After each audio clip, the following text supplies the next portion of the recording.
In the forest behind me is Cop City, a sprawling police training facility built on 85 acres of land right here in Atlanta, designed to prepare law enforcement for increasingly intense urban challenges. Oh my goodness. Gina, This is so dangerous. Or in other words, the continued militarization of American policing. But what most people aren't talking about is the complex web of private donors, corporate interests, and one key foreign interest whose involvement raises serious questions. The counterterrorism activities and Israel has dealt with this for such a long time. For decades, pro-Israel groups have poured millions of dollars into training U.S. law enforcement officers in Israeli counterterrorism and crowd control methods, tactics that are now being used to manage protests and dissent on American streets. The crucial question we have to ask is, why is Israel, a foreign nation, investing millions of dollars to shape U.S. law enforcement strategies? What could they stand to gain from influencing how American police are trained and deployed? And today, we're gonna find out.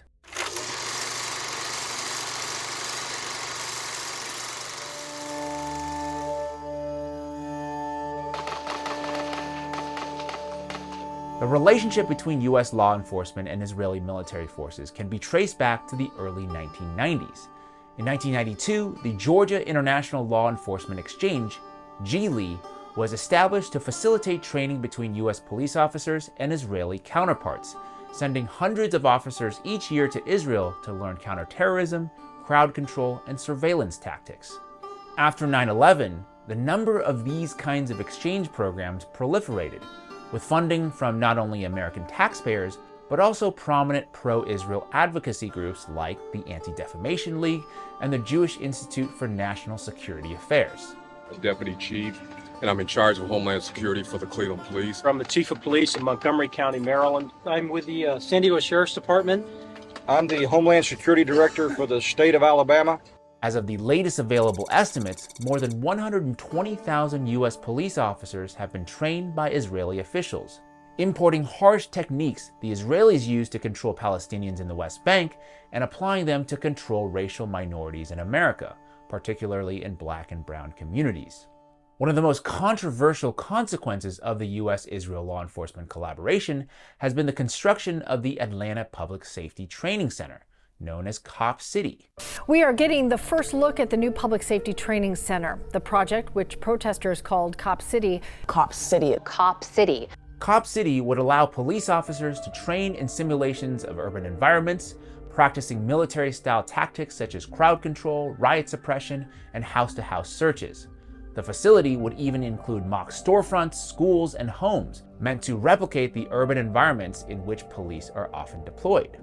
Cop City has, however, also become the flashpoint of national controversy, with activists drawing direct links between the facility's design and Israel's mini Gaza urban warfare training center in the Negev desert in Israel, which was established to simulate Palestinian urban centers.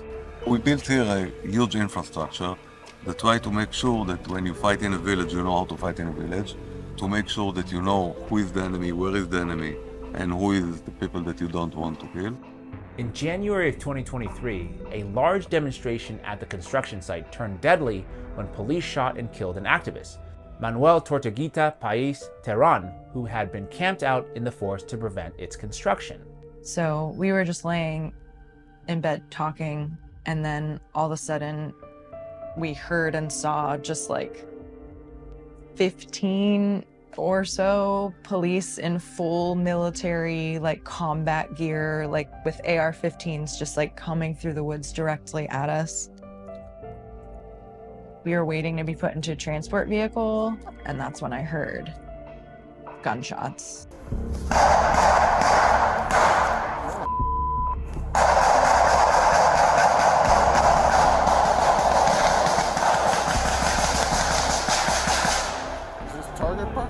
I screamed when I heard it, and the police officer that like had me also responded like, oh, like they knew something bad happened. While the Atlanta Police Department initially claimed that Tortuguita had fired first, Body cam footage that was later released indicates the initial shot may have been fired by one of their own officers. All units, hold the air. No resist all persons injured. You fucked your own officer.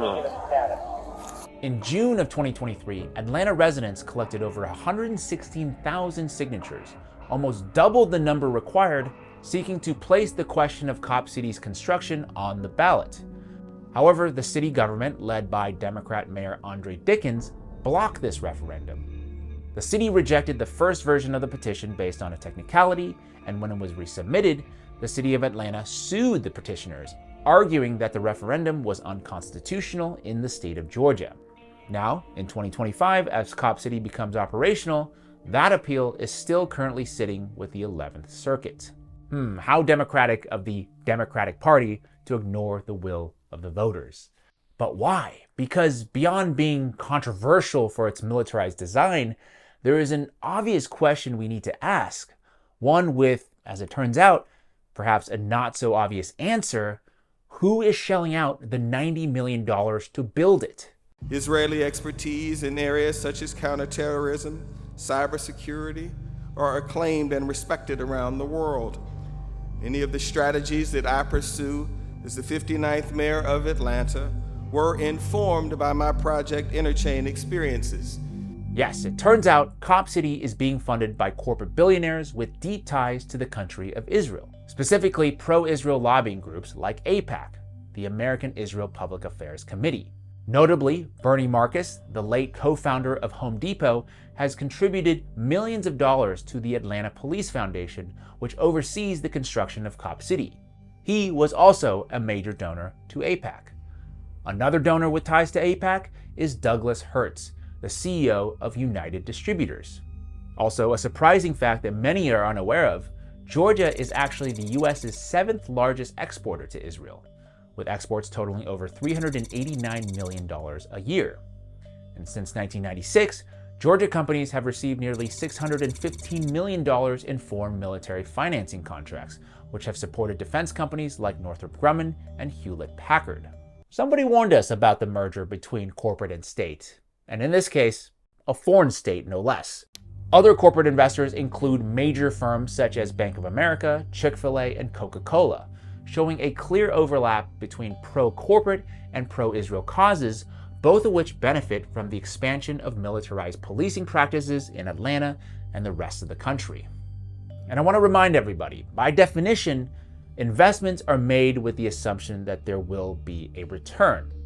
In this case, Israel's influence on American policing, particularly in the context of protests that challenge US policies on Israel, places Israel in a unique position to safeguard its interests by relying on US police to enforce its own narrative, especially as anti-Israel sentiment rises among American citizens.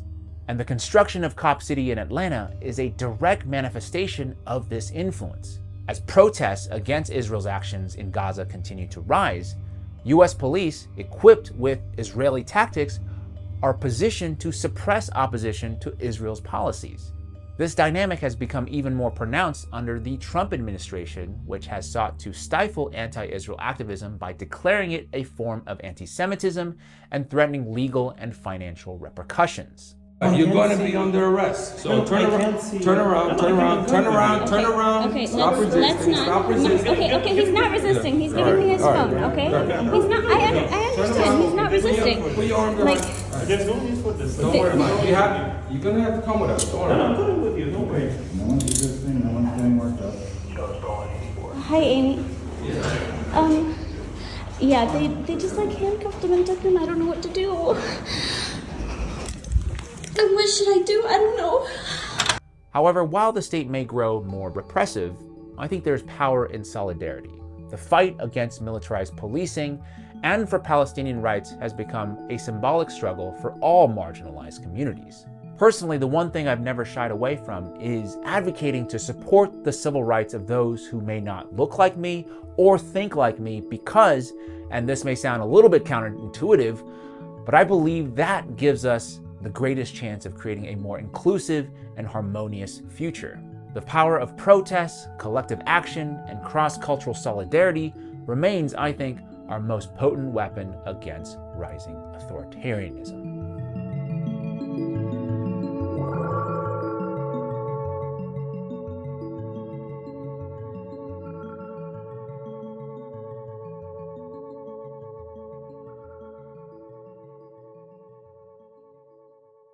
That is it for me this week. Let me know what your thoughts are about foreign influence, about our increasingly militarized police, and what kinds of effects that's going to have on civil rights, political dissent, and the freedom to protest in America.